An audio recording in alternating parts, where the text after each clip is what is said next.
There's no sound at all, except the mournful howl of the sirens across the bay. The lights have gone out, far away in the city. Those last flickers that creep their way up the buildings are only car headlights, or lonely fires, or the reflection on the windows of the fingernail moon. Through all the rest is darkness, engulfing the distant skyscrapers like the tide. Darkness only to play across the vast, impossible thing that wanders those ruined streets. The wind comes gently out across the water, ruffling my hair and drying my tears.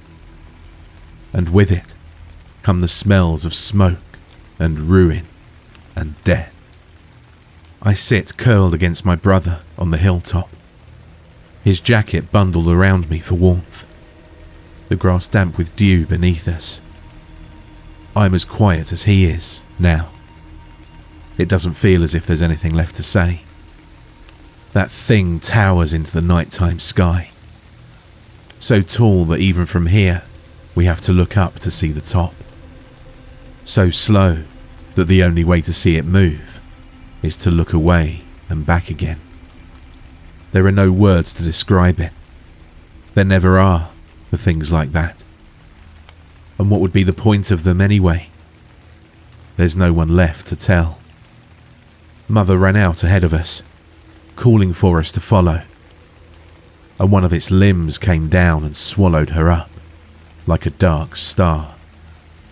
I didn't see her face, but I think my brother did, though he won't say. He's got a bad cut on his cheek from the glass that fell on us as we ran. But he says he'll be all right, and he's never lied before.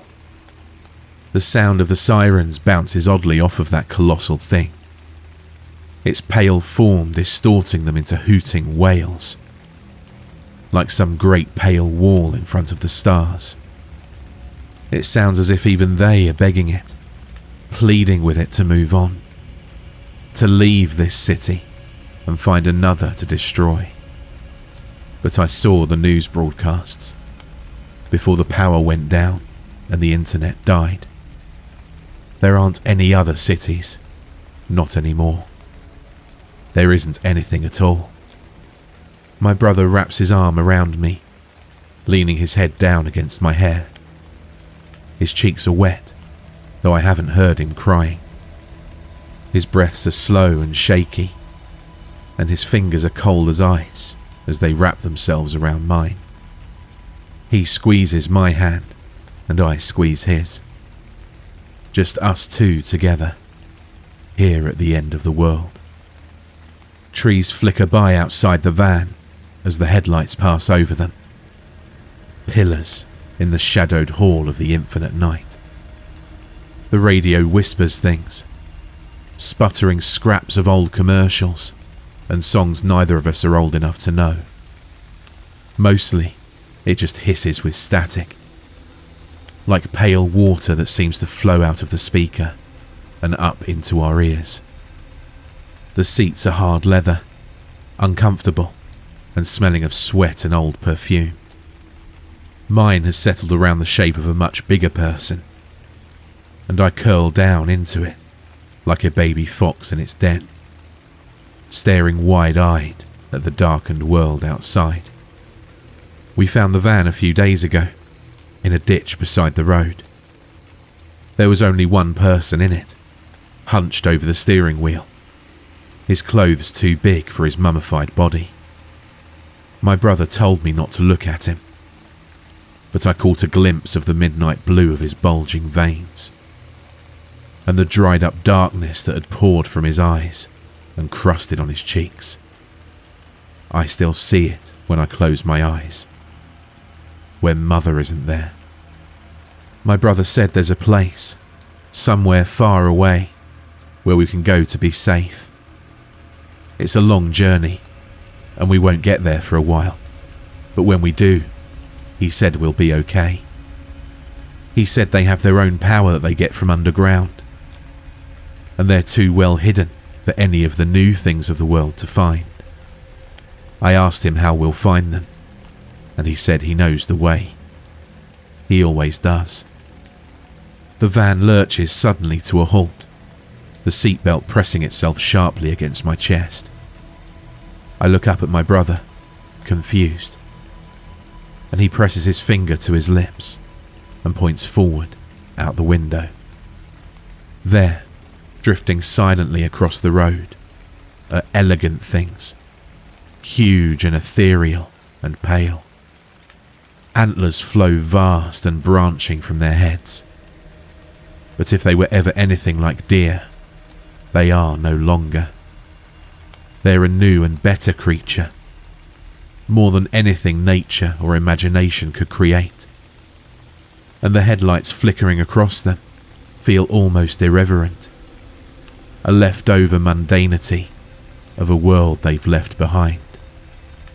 I feel for my brother's hand, resting gently on the shift knob, and take it, my fingers curling around his. Two small human beings staring up at what is to come. He squeezes my hand, and I squeeze his. Just us two together, here at the end of the world.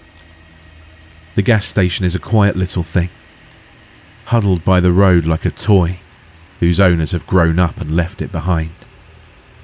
The watery daylight is only just bright enough to make out the faded sign above its parking lot, and much too dim to see through the filthy windows to the store inside. There are no cars, no lights, no signs of other people. On the horizon, beyond the trees, smoke curls around the many-jointed legs of a gargantuan thing, its impossible body lost above the pale, suffocating clouds. My brother comes walking quietly back over, shoulders shrugging forward around himself. He signs that the pumps don't work, that the power's out here like everywhere else. I ask if we'll be able to keep going. He shrugs. He doesn't know. The van ran out of gas a few miles back. We kept walking, hoping there might be a station, and by the time we found one, my legs were already sore, my breathing already ragged. I didn't know how I'd make it back. I guess I won't have to now. My brother itches at the cut on his face. It's gone all red now, and blue around the edges. He signs that we should collect some things from the gas station, anything we can carry in our pockets. We'll need them on the way to the safe place. He breaks the glass on the locked door, and I trail after him into the darkness inside, scooping up granola bars and bottles of water and little containers of hand sanitizer. All the magazines have lost their titles, and instead of covers, they have pictures of strange places and strange people, of a world like a melting dream. He says we don't have room, but when he's not looking, I scoop up a candy bar from the rack by the counter. I think we'll need it. He meets me again by the door and gives me a smile despite the bags under his eyes. I smile back and reach up to take the hand he offers. Then he steps forward and I follow, our boots crunching against the pavement as we start up towards the road. He squeezes my hand and I squeeze his. Just us two together, here at the end of the world. These swirling, glowing things would be so beautiful if they were fireflies. I sit on the grass beside the little makeshift fire, the smell of burning paper drifting up into the starry sky. The flames make dark spots on the magazine covers, eating themselves bigger and bigger through those strange, eerie landscapes until they disappear, one by one, floating away in pale ash. The sparks dance in the air above the fire, mingling with the smoke and the contrails that those delicate creatures leave behind. No two of them are alike, those little shining things. Each is like a thought given form. like impossible origami dancing into lacy-winged life. Their bodies are shrouded in their own light, rippling things made more beautiful by their own asymmetry, moving in somber, mathematical perfection through the air around us. The comet's tails they leave behind weave and dance around each other, as though each is racing to find the longest way to the stars. Their cold, pale light lingers on my brother's face as he sits, looking out across the valley. Something vast moved down there today, though it's gone now. Its swirling form carrying it off to places neither he nor I can guess at, and leaving the masses of car headlights to die one by one in its wake. He seems smaller somehow, as though the journey is eating parts of him away. I just hope there'll be something left by the time it's done. My legs are so tired. My whole body feels limp, drained and shaky, like my muscles don't have the strength to support it. I flop down by the dying fire, reaching up to run my fingers through those light trails. And he looks over and smiles, lying down beside me. His cheek is stained purple around the weeping cut on his face, and there's something dark and hollow behind his eyes. He asks how I'm doing, and I just point, staring up at the impossible patterns wriggling into existence above us. After a moment, he stands and stomps out the fire. The darkness is cold and hauntingly quiet without the crickets, but he comes and lies down beside me and takes my hand, and I pull the jacket over both of us like a blanket. The light trails wriggle upwards like glowing trees, trapping the stars in an icy cage of pale light. He squeezes my hand, and I squeeze his. Just us two together, here at the end of the world. I keep my eyes locked on the back of my brother's shirt, clutching his hand like a lifeline, doing everything in my power to resist the urge to look around. We came upon a city today, one of the fallen ones. The straining sunlight dapples off our backs as it shines down between the broken skyscrapers, and millions of shards of glass crunch against the asphalt beneath our feet. My brother's hand is sweaty and tense in mine, his pulse pounding in his palm like the quick music he used to listen to. The wind makes little hopeless sounds as it picks its way through the jagged landscape of ruined concrete. Around us are what used to be people. They're not statues. They have no bases, and the smooth, grainy stuff they're made of isn't stone, any more than it is cloth or hair or skin. Some are frozen running down the ruined street. Some are just standing and staring at something high in the sky, long since moved on now. Many are injured, and their crumbling, grey-brown insides hang out of them and shatter when they fall against the pavement. My brother said he doesn't know what happened to them. Every noise makes him jump, and though he pretends not to be afraid, I know he is. I think he thinks whatever did this is still here somewhere, and if we catch its notice, it'll do what it did to them. I hope he's wrong. I don't want us to die like that. There's a thing on the horizon, far taller than the mountains. He told me not to look at it, but I did, and I still do sometimes when I can work up the courage. It's a wispy, trailing thing, as light as the daytime moon, the clouds catching around the tips of its 1,000 slow tendrils. It makes my brother shudder to look at it, though I don't know why.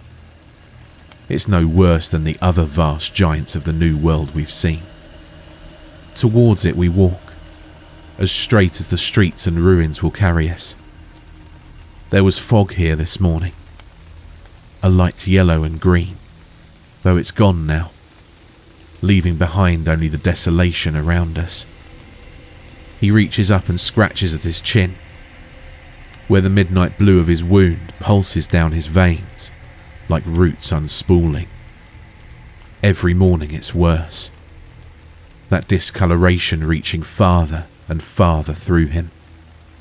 He says it's fine, but his sleeve comes away dark and stained when he wipes his eyes, and I know it isn't true. Onwards, ever onwards. Footstep after trudging footstep. Shadow into light into shadow again. I pull myself quietly closer to him, and he glances back over his shoulder and gives me a faint, fragile, blue-stained smile. Not far before we can rest, he sighs, and I give a shaky little sigh of relief. He squeezes my hand, and I squeeze his. Just us two, together, here at the end of the world.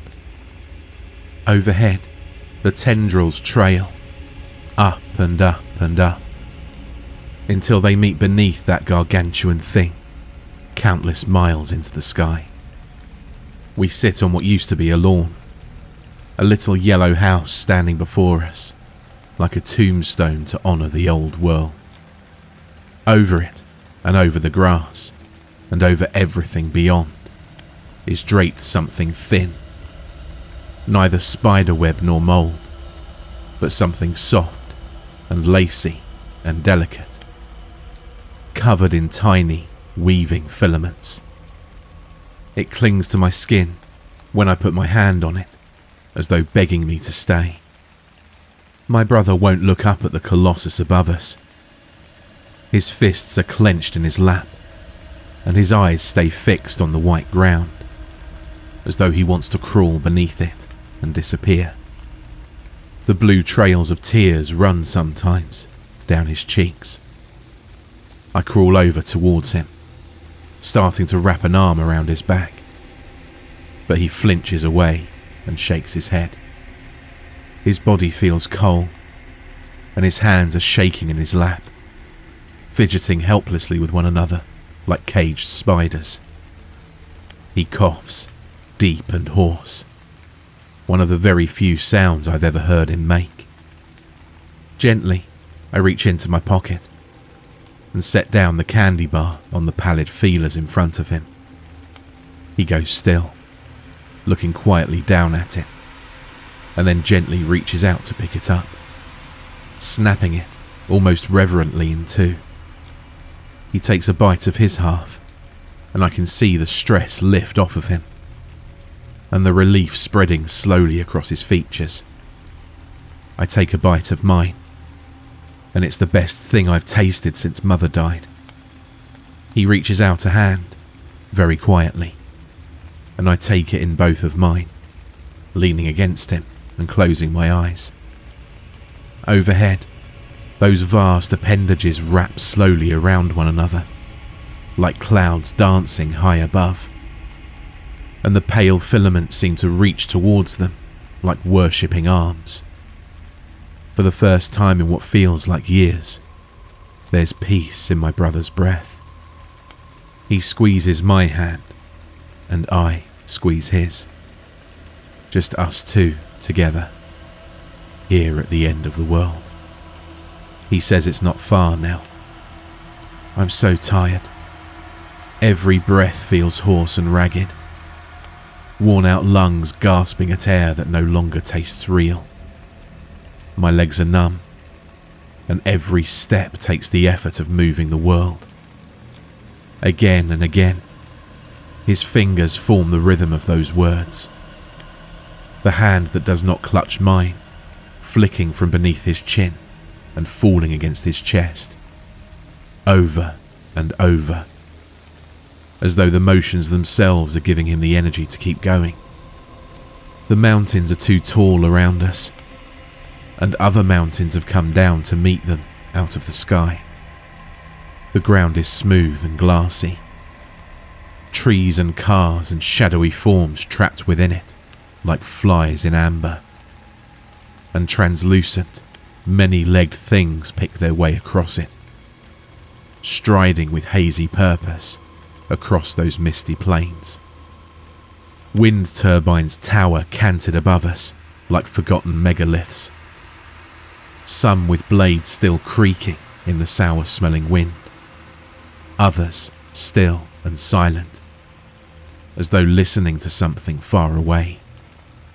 My brother is half dragging me now, and half dragging himself, his shoes scraping monotonously along the ground. His head is bowed as he signs, not looking up at the changed, broken landscape, not looking at anything but the next step, and the next after that. His breathing is even more ragged than mine. He never stops coughing now. The muscles in his chest have torn themselves to shreds, but still he coughs. Blue sludge crusting at the edges of his mouth and staining long trails down his cheeks. For a time, he tried not to cry where I could see, but now, tears seem like a second breath. His cheeks never able to dry. The translucence beneath us, spattered occasionally with colour as one finds its way to the ground. We don't talk much anymore. We never did, not really. But my throat is too tired now, and his hands are swollen and throbbing. The food's run out, and my stomach scrapes, aching at my insides. But we don't bother looking for more, any more than we bother sitting down to rest. There doesn't seem to be a point to it now. Either we'll get there, or we won't. Sunset turns the plains to golden glass, and throws the mountains' long shadows out across the world. My brother's hand flickers up and down, conveying those words again, and again, and again. Far in the distance, something too big to be more than a pale shadow raises strange limbs, and turns towards the evening sky. He squeezes my hand, and I squeeze his. Just us two, together, here at the end of the world. It's on a long bridge, stretching out forever across some vast misty lake, that he collapses at last. He falls hard on the asphalt, coughing up great gouts of midnight blue fluid across his shirt. He tries to pull himself upright, but I can feel the slick chill of his skin, the stuttering staccato beat of his heart. For what feels like the first time in my entire life, he lets go of my hand.